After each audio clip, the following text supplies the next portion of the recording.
Hello and welcome to the Awakened Family Study Group with Sisterhood Connections.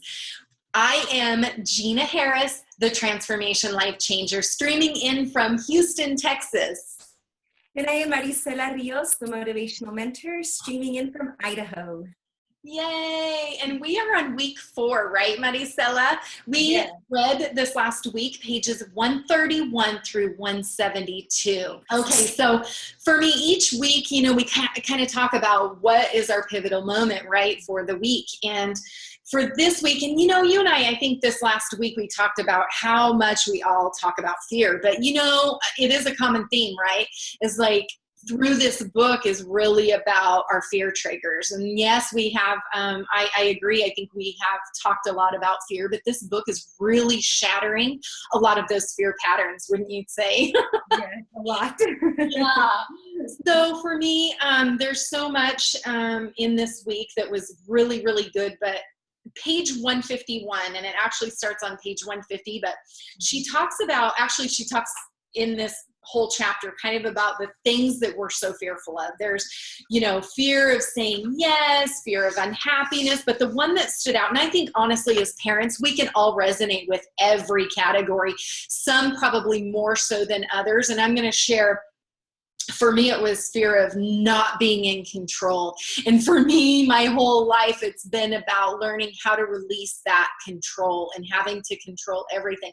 Because for me, it's like when we control everything, we're not in our divine divinity and kind of allowing the flow for our life. It's like we are trying to force everything. And so many times we're missing the blessings, right?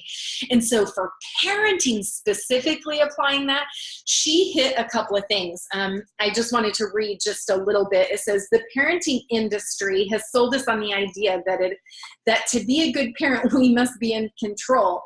We take being in control to mean we should actually control our children's lives at all times, whereas we actually need to be in control of our own emotional reactions.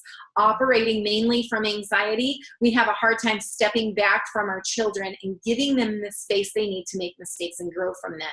It's important to recognize the vast difference between being a dedicated parent who's present for our children and the kind of micromanagement and nagging that result from anxiety and obsession.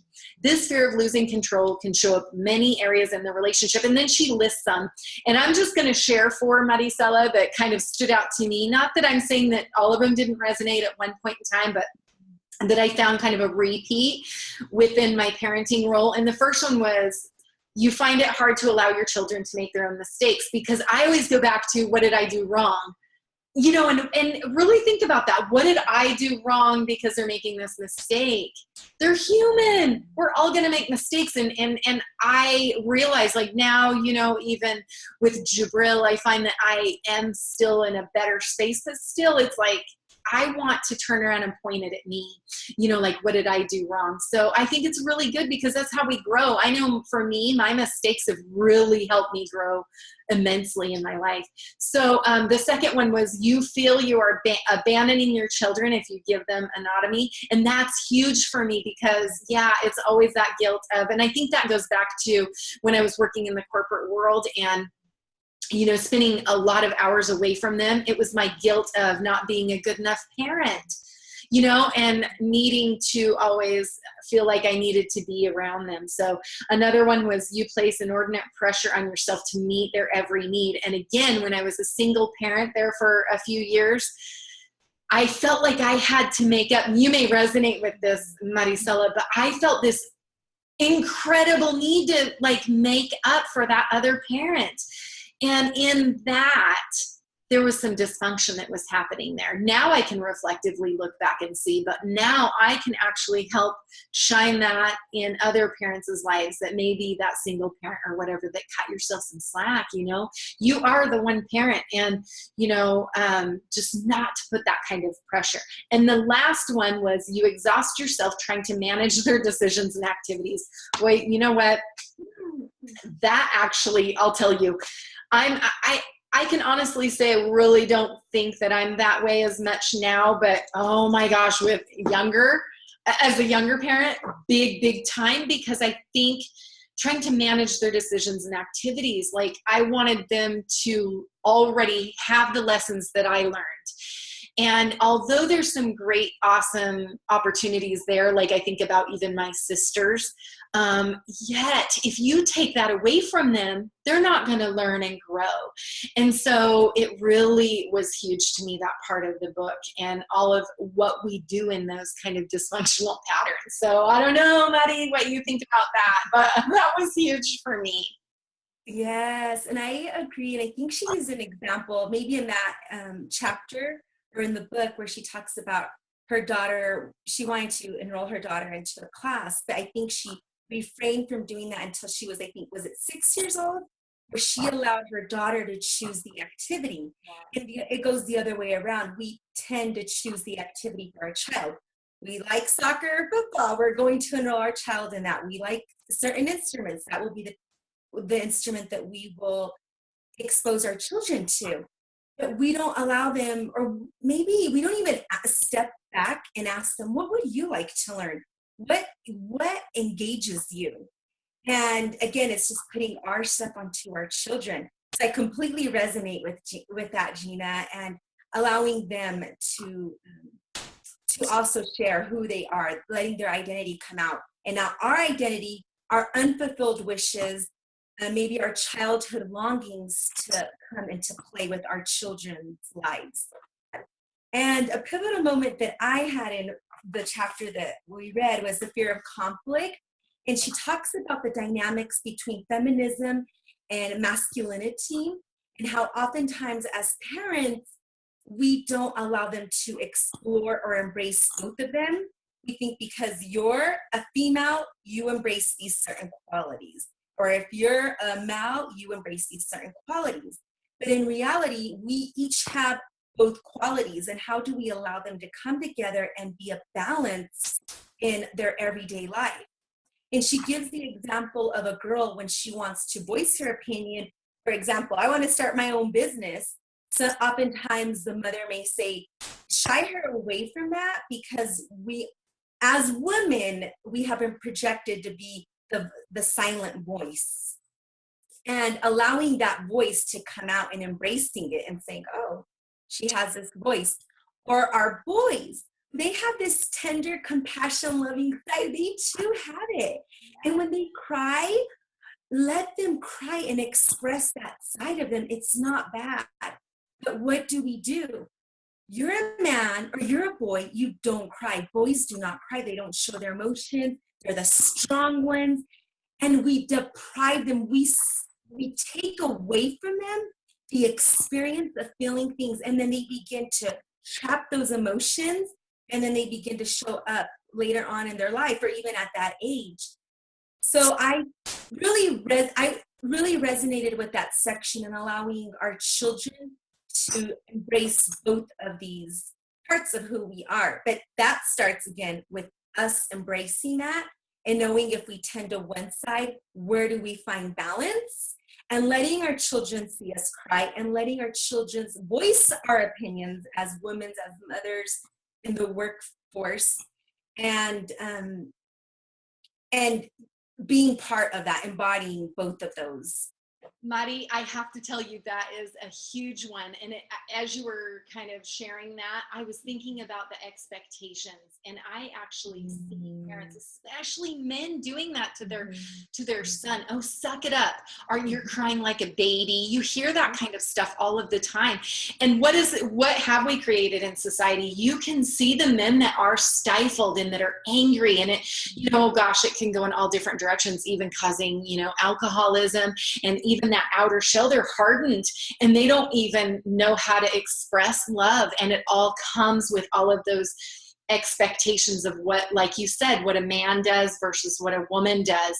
And that is absolutely some of those unhealthy kind of patterns that's created, and that has really affected even humanity and society. And I hate to sound all dramatic and everything, but really, truly, it starts at some of these small little things, even as a child. And what Dr. Shefali is really awakening,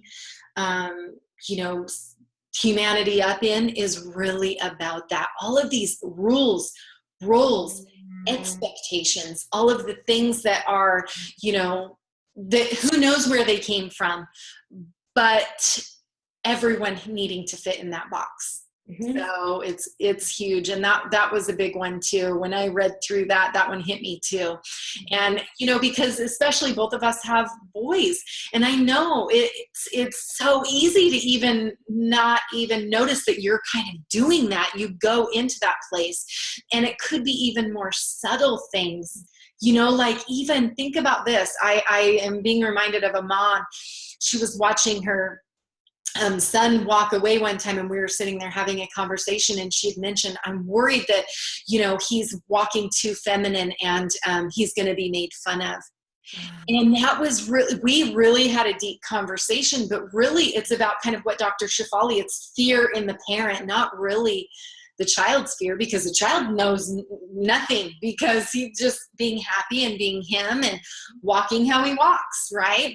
But it's our expectation of wanting to protect our children to not get hurt, like whether it's at school or people perceiving him. And where does that all stem from? Because I'll tell you, children wouldn't make fun of other children if they were not being treated that way at home or in some other arena. These patterns are taught, all of these things, because when children come into the world, they are not exposed to all of this. You know, it's definitely patterns that are taught. So yeah. And so for me, kind of the overview of the week and kind of my nuggets for everyone today is really about that quality family time. And even when we're really super busy, we have this expectation of thinking that we have to have an hour even, but really you don't. Like, I think back even on my younger years when I was working 10 to 12 hours and I was a single mom, I used to worry that, oh my gosh, the kids, you know, don't get enough time. Yes, that time is really good, but what can you do? I also see stay-at-home moms that don't have quality time, even quality 10 minutes, because they take for granted that their child's there all the time. So take those moments and make them special. Even if they're 10 minutes, sit, make that eye contact with your child and make them feel like they're the most important thing in the whole world. And so I know that's not really in this week, but that was really on my heart that I wanted to share with everyone. I think it's going back to that generational thing, what we have created amongst humanity. And I personally feel that that's the cause of our division that we have within our world, is that we have this separation, because this is what you have, this is what I have, this is what I possess because I am a female, or this is what I possess because I am a male, or with whatever gender you resonate. And all of that is just a division, and it begins to shift us away from our commonality. And it's not to say I'm not embracing your differences, but also recognizing that at the core of it, there is something bigger that holds us together. So how has our generation impacted what we're doing right here, right now, with setting these expectations for our children? And finally, I think what you said, Jena, is so important about the quality of time that we spend with our children. I was told that if you can spend 20 quality minutes with your child, no phone, no distraction, it will have a greater impact. And just like you said, sometimes we're at home a whole day and we're doing other things, and our children are there and we aren't embracing and enjoying those moments. But taking 20 minutes a day and connecting with our children can have an impact that can be pivotal. So those are some of my takeaways for this week. And something that I'm going to add on to that, because you talk about, you know, taking the distractions away, 100% agree. And something that I love to do is really including Jabril and even my other children. I used to do it a lot, like cook together, get them involved, even at a young age, crack the eggs open. He always looks forward to all of that when he knows that I'm cooking. And I get the step stool up and he's so involved and he feels accomplished and he's, you know, I can do this. But the thing is that's the quality time time, you know, with nothing else, that's still getting that quality time, yet getting stuff done together as a family, and also helping teach our boys, because that's another thing. Teach our boys how to cook. Teach our boys how to do the housework and the things. I taught my girl how to put oil in the car and some of those sorts of things, which goes back to kind of what you were talking about. I know I kind of went on a tangent, but I just had to add on to that because that was some good stuff you just shared, Mari.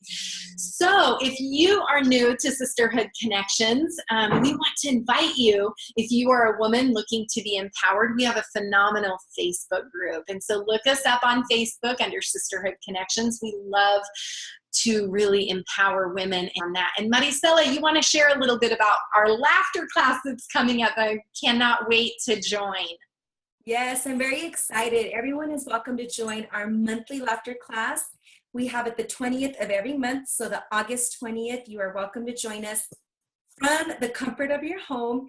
My dear friend Carol and I, we host about a 30-minute laughter session. We have some breathing exercises, laughter exercises, and then we go to a laughter part. It's amazing. It's fun. There's a lot of health benefits. And below, or on this link, we'll also include a video that we created talking about laughter yoga. So if you're interested or you're new to laughter yoga, please check it out. It is amazing, and you will have such a good time. Everyone is welcome, and it's free. So please join us. I love it. I love it. And thank you, Maricela. And I am sending love from my heart to everyone who's watching. And until next week, friends, be blissful.